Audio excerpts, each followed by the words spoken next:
आयुष्यात सुखाची तुतारी वाजली पाहिजे असं म्हणत अमोल कोल्हे यांनी लग्न मंडपातच प्रचाराचे फटाके फोडलेत। यावर अजित पवार गटाचे उमेदवार आढळराव पाटलांनी कोल्हेंना डिवचलंय। पाहूयात हा रिपोर्ट। घड्याळ गेलं, वेळ जुळली नाही,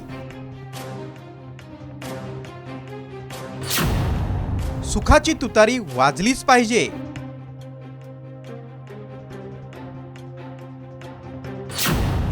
लग्न मंडपात कोल्हेंनी फोडले प्रचाराचे फटाके।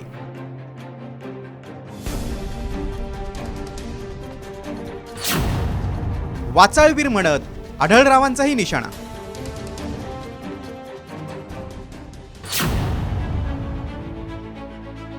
लोकसभा निवडणुकीसाठी उमेदवार जाहीर झाल्यानंतर आता प्रचाराला वेग आलाय। अजित पवार गटाचे खेडचे आमदार दिलीप मोहिते पाटलांच्या पुतणीचा विवाह सोहळा चाकण येथील भोसे येथे पार पडला। यावेळी राष्ट्रवादी काँग्रेसच्या शरद पवार गटाचे उमेदवार अमोल कोल्हे रात्री उशिरा विवाहस्थळी पोहोचले। यावेळी उशिरा आल्याबाबत विचारणा होताच अमोल कोल्हेंनी घड्याळ आणि तुतारीचा मेळ घातला। वधूवरांच्या आयुष्यात तुतारी वाजत राहू दे असं म्हणत लग्न मंडपातच प्रचाराची चालून आलेली संधी त्यांनी सोडली नाही।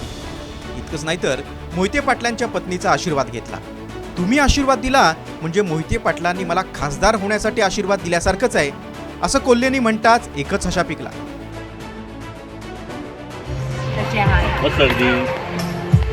तुम्ही आशीर्वाद दिला की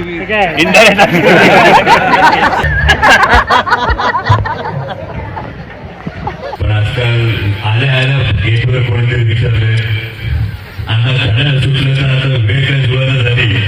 म्हटलं घड्याळ सुटलं त्यामुळे वेळ जुळाना झाली, पण वधूवरांच्या आयुष्यात सुखाची समाधानाची तुतारी वाजावी एवढी आणि प्रार्थना आणि जगदंबेच्या चरणी नक्की करेल। दिलीप मोहिते पाटील आणि आढळराव पाटील यांच्यातली नाराजी सर्वांनाच माहिती आहे। हीच बाब लक्षात घेत कोल्हेंनी या विवाह सोहळ्याला आवर्जून हजेरी लावत तुतारीचा प्रचार केला। दरम्यान कोल्हेंच्या या हटके शुभेच्छांवर आढळरावांनी निशाणा साधलाय। त्यांची शिकवण कोणी दिली, त्यांना कशी दिली, काय म्हणाले हे मला सांगता येणार नाही, परंतु ही संस्कृती नाही।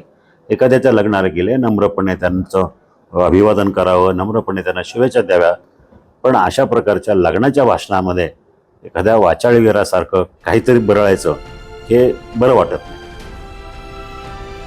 शिरूरमध्ये दोन्ही उमेदवार एकमेकांच्या विरोधात प्रचाराला लागले। मतदारसंघाचा विस्तार पाहता उमेदवारांची चांगलीच दमछाक होते।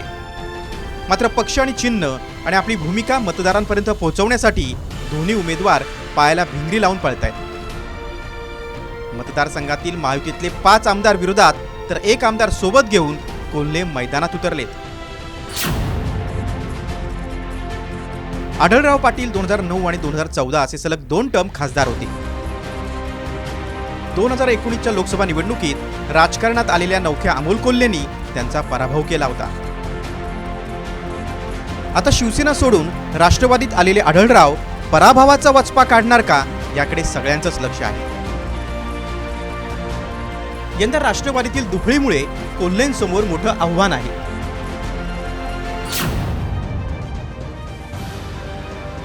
शिरूर लोकसभा मतदारसंघ हा शहरी भागासह निमशहरी आणि ग्रामीण भागात विखुरलाय।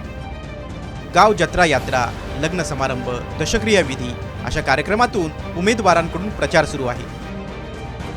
लोकांच्या सुखदुःखाच्या कार्यक्रमांना हजेरी लावण्याचं प्रमाण अधिक आहे। अमोल कोल्हेंच्या तुतारीला मतदार कसा प्रतिसाद देतात हे लवकरच कळेल। रोहिदास गाडगेसह ब्युरो रिपोर्ट, साम टीव्ही न्यूज, शिरूर, पुणे।